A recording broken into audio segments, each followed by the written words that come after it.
Hey everyone, let's talk about the trip to the Mayflower II boat. It is located at Plymouth Harbor at Pilgrim Memorial State Park, Massachusetts. This isn't any old boat. It's a replica of the famous Mayflower that sailed from England to America way back in 1620. The UK gave it to the US in 1957, kind of like a thank you, being buddies during World War II.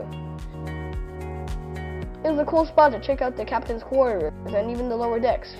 But we gotta be real, it's kind of a mixed bag, you know? The tour is kind of a DIY or do-it-yourself adventure.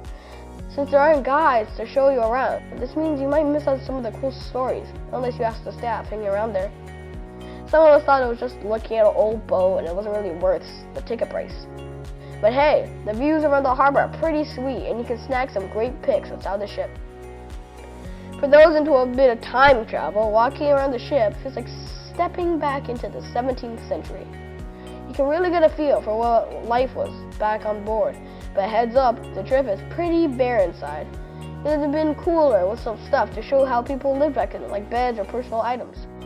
Even though the ship feels empty, it's still an eye-opener. Imagine that 100 people crammed in such a tiny space crossing the entire ocean. It's kind of wild to think about.